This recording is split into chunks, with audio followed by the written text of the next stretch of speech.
Hello everybody, welcome to Kaguya-sama Love is War Season 2 Episode 8 Anime Review. Before we start, they need to open the hairdressers. This is getting on my nerves, it sucks, and I hate it. But you know what doesn't suck, and I don't hate it, and it's not getting on my nerves, is this show. It's Kaguya-sama Love is War. It's really good. This was a good week. I liked the whole spin they did on the second segment, because it was quite clever actually. They took a proper trope, right? It's in everything. The old, we're stuck in the gym, the PE shed, you know? Everywhere. Seen it a million times. But the way they did it, really liked it. Really big fan of it. Also, didn't go on for too long, so, you know, it worked for me. I think that was a really good way of doing it. Taking something that everybody knows and then playing with it, you know, to the point where they know it, we know it, everyone knows it. So it was clever. But yeah, we'll get to that in a bit. The rest of the episode was fine too. For me, that was probably the highlight, though. Although, no, it was another week where everybody got their licks in. Everybody did some funny things. So anyway, let's crack on with the episode. See how it all went down and everything. Let's do this. Episode opens up with an angry Miko, which makes too much sense. Basically, student council's a terrible example. Ishigami, I'm not going to single him out because the other's just as bad. But Ishigami did a lot of things wrong, in her point of view. I think he was just having a whale of a time. He even bought a PS Vita, and nobody bought a PS Vita. Weird that he also had Mario Kart on his PS Vita. You know, very impressive. Maybe it was one of them Chinese bootlegs that they sell on like Wish.com or something. Who quite knows? Anyway, Kaguya gets into it a bit with Miko because she smack talks Miyuki. But then that turns into a... you know, she does her misunderstanding thing where she gets distracted when Miko says they like each other and everything. They're like, hey, you shouldn't do that stuff on school grounds, basically. And she gets, oh, we like each other, you know. That was pretty funny, and Miko's just giving it straight. Ishigami tries to tell her, hey, people have feelings too, so you should consider that when, you know, when you're telling them off. And she basically says, shut up, Ishigami, you cockroach, you slug. And then he feels all bad about himself, because of course he does, he has feelings too. But Chika says the same thing and she listens to her. I know which one out of Chika and Ishigami I would listen to for advice. It's not Chika, there's your scoop right there. But no, it makes sense. Chika then, I guess, is it a challenge? We'll call it a challenge. She says, alright, here's your practice. You're not allowed to get mad for an hour, no matter what happens. So, fair enough. Ishigami, taking advantage of this, he puts his feet on the table, which was always a fun thing to do. I did that a few times at school. Never when a teacher was nearby, because I do not have that many balls. I do not want my legs ripped off and then shown off to the class. That would not be good. What else did he do? I wrote it all down. He eats some snacks, some carbonated beverages, and then he plays Mario Kart on the TV. It was really weird because I saw the font, you know, the countdown. I was like, weird, that looks like Mario Kart. And then it was Mario Kart, and it was like, lol, what? You know? First off, yes, Mario Kart. At least it wasn't Mario Party, because they would not have been friends. That would end the student council if they were playing Mario Party.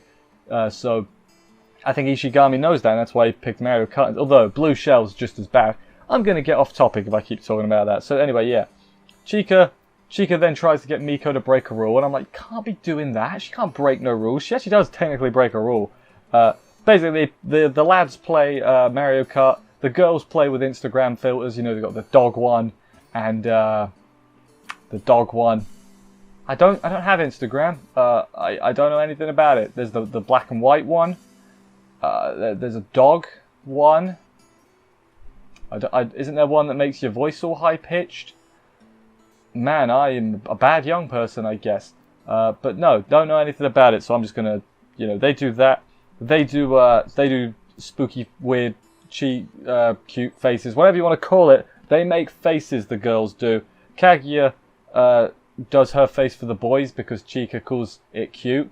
She gets distracted when she calls it that. She doesn't hear Chika say, man, you're so ugly, it's cute. And I'm like, that's not... Is that how it works? Does it flip back around? You know, I'm not sure that's how it works, Chika, but hey, I'm not going to disagree with her, because why would I? Yeah, so Kaguya shows her face to the boys, distracting them from their game of Mario Kart, by the way. You can't just pause a multiplayer game, that's just not something you do, so, You know, that's gaming etiquette 101. At least not playing online, you know. Everyone's had that conversation with their mum where it's like, just pause it. It's like, I'm playing online, Ma. I can't pause it. It's 2010. Online, Xbox Live is the future, you know, that kind of thing. Now it's like, what's an Xbox? Anyway, distracted again. The gamer in me's coming out. Kaguya shows them her face. Ishigami calls her gross, and you know, Miyuki's like, you can't say that, and he's like, I thought that's what she was going for, and it, you know, does that hurt? But no, then she makes the lads do their weird faces and takes a picture of them on her little flip phone. Forget she had a flip phone, kind of weird, unless I'm misremembering that, but I'm pretty sure it was a flip phone. And yeah, then after all that, Miko wants the photos from Chika, even though that's against the rules. You like see the inner conflict on Miko's face. She's like, photos with Chika-senpai. But rules though, you know, she's weighing up her options. Take the pictures, Miko, for God's sake. No one's going to check your phone. I don't think that's ever happened. I'm trying to think of it when I was at my school, if people ever got their phones searched. Because there are absolutely some situations where that would be warranted. I know, yes, privacy and all that. But hey, if they're a criminal, I say do it. That's my motto. If it's just whatever, dodgy stuff but nothing illegal, you have no right. But if it's something illegal, you can absolutely check. But that's just my verdict on it. Obviously, I ain't a lawyer. I don't know what's going to fly in court. So if your teachers, probably check that stuff before you do that. Anyway, second part, the bike shed. It wasn't a bike shed. The storage cupboard. It wasn't a cupboard. The mystery. We'll get to it. Hang on, I've written down what it is. We'll start off the next segment with it. Ain't that great? It was a storage warehouse. Storage warehouse lock mystery skadoodle thing that we've seen a million times before. And like, I was almost, for a minute, I was worried because I was like, oh, you know, they've done this a million times in every other, you know, high school rom-com harem show. Not that that's what this is, but you get what I'm saying. It's a very common trope or event. Event's a good word. It's a very common event. So yeah, then we open up immediately with them about to kiss her, and it's like, hang on a second, friend. I feel like you missed you missed a couple steps here. We go back to, I think it was 3 hours earlier. Can't actually remember. I think that's what it was though. Turns out they got trapped in the warehouse. Later we find out it was like a tree branch that kept them in. But the thing is, both of them think it's a ploy by the other one. We start with Miyuki. Kaguya's like fake crying, so I was like, oh, okay, that's very Kaguya-like to set something like this up. And that's what Miyuki thinks too. Miyuki's like, this is obviously your ploy, so I'll just play along with you. That I expected.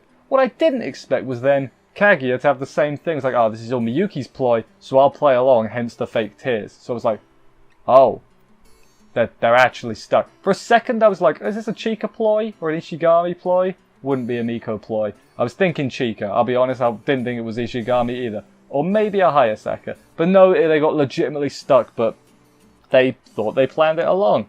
They both don't realise they're actually stuck. As I said, there's this whole funny bit where they're both overacting because they both think they're both playing along. It was quite funny. Kaguya then thinks this is building up to a kissu. Miyuki though, innocent, sweet Miyuki, thinks this is building up to doing the old, oh, let's cuddle so I can warm you up thing. And it's like, oh, Miyuki, no, that's not where this is going at all. So then they both get nervous, end up sitting down and everything. Miyuki eventually realizes, oh crap, does she want to kiss you? You know, he finally gets on the same wavelength. At that point, they both perfectly in sync stand up, trip over. Somehow, I think Kaguya falls back and Miyuki tries to catch her, as you do. And they end up in the kissu position, we'll call it. You know, you've seen this thing ever, and then, you know, she closed her eyes. He closed his eyes, they're leaning in, it's gonna happen.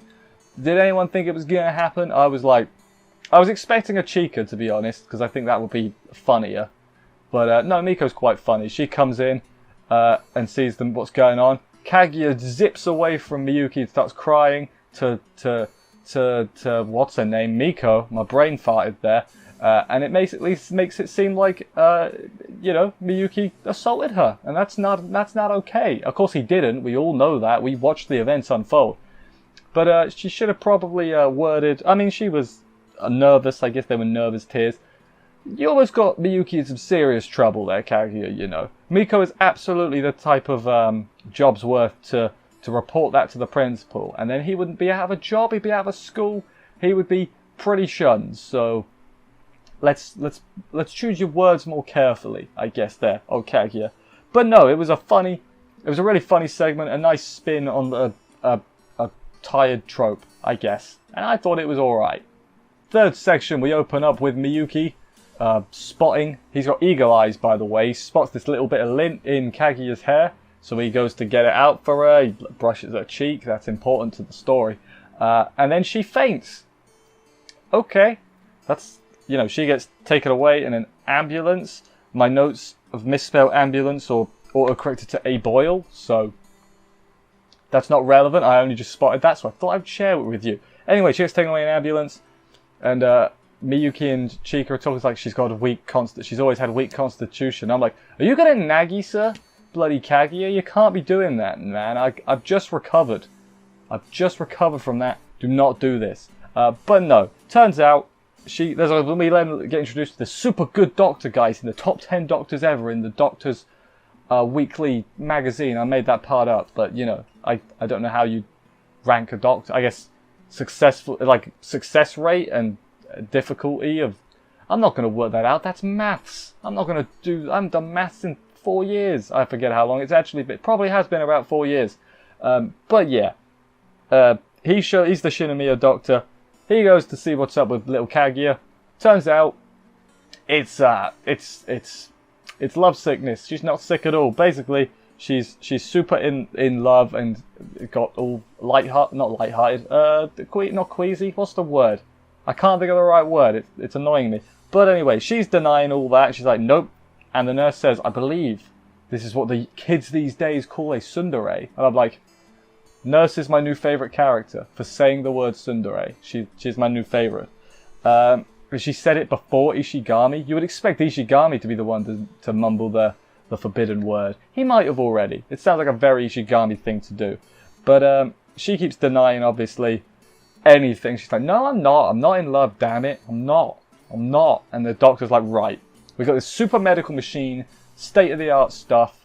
We're going to use it to test your whatever. Your heart's fine. Doctor gets shown a load of funny photos of Miyuki. Kaguya keeps trying to deny it. She's like, I'm not, man. And then her heart rate is spiking on because the heart monitor is showing. And it's like, wow, that's impressive. You know, it's like 200 BPM or something. Hayasaka then mentions, they're like, oh, has anything changed recently? It's like, Hayasaka's like, me. There was an almost kissu. She's embarrassed this whole time, basically, also. Doctor tries to empathize with her and tell her his story. And it's like, oh, we're going to get the doctor's backstory. And Kaguya's like, I don't want to hear none of that crap. And it's like, Kaguya, why? That's a bit mean to the poor doctor. What if he becomes a major character? I don't put any faith in that. He might show up again. Don't think he's going to be super important personally. But hey, that's just what I reckon. Kaguya then after that starts sulking at home. She's like, ridiculous. I want to go to another hospital. This is outrageous. And Hayasaka's like, I love you, sister. Not actual sister. You know what I'm saying? I love you. But you just embarrassed me in front of like everyone at that hospital. Please don't do that anymore. Please, I beg of you, just let it go. And yeah, I guess she does. Because then the next day at school, she's back. Everyone's happy to see her. And what happened next? I wrote it down. Kaguya basically can't tell Miyuki. Basically, it's his fault that she got sick because of the old love sickness, and he lightly brushed her cheek and everything. So yeah, that was the end of the episode. Honestly, this was one of them weeks where we got to the end of the episode, and I was like, that's it, man? It's been 20 minutes already? Like, it blew past, which is either... I mean, it's a good thing, because it feels like, time flies when you're having fun and all that. But at the same time, damn it, man. I want more. I know we're getting more. Well, I mean, it's episode 8. It'd be weird if we weren't. But, yeah, it was a good week. That middle segment, I liked the spin they did on the tried thing. Third segment with the doctor was alright. Weren't one of my favourites. First segment, more I think about it, I actually did quite like it. Just the little things. Also, in one of the segments, there's a scene where it's just in the background. Miko's trying to take Ishigami's PS Vita off him, and he's like, no, and they're like having a tug-of-war with it. And first of all, that's how you break things. And Miko, you damn well will be paying for that if you break his PS Vita. If you can find one, of course, because I'm pretty sure they don't make them anymore. So, good luck with that. You get an expensive one off eBay if someone's scalping the prices. I don't have a second point, but that was the thing that happened in the background, and I thought that was quite funny. So there's that. But yeah, it was a solid week, I thought. The Almost Kisu was a thing. You know, not sure when there's going to be an actual Kisu. I would imagine that will probably be at the end. Not the end of the season, like the proper end, like the very end. That's that's probably a long time away. It feels like we have made progress though. It's weird, you know, because it's these two, but it actually does feel like, it feels like at this point, they both know the other one likes him and they're just keeping this up for the hell of it, you know, at this point. Which is fine, it makes for a good show to watch. Anyway, I'm rambling a little bit. Thank you everybody for watching this review. I hope you enjoyed it. If you did, please consider subscribing and stuff. For more reviews, that would help me out immensely. I will see you next week for another episode of this. Take care, and bye guys.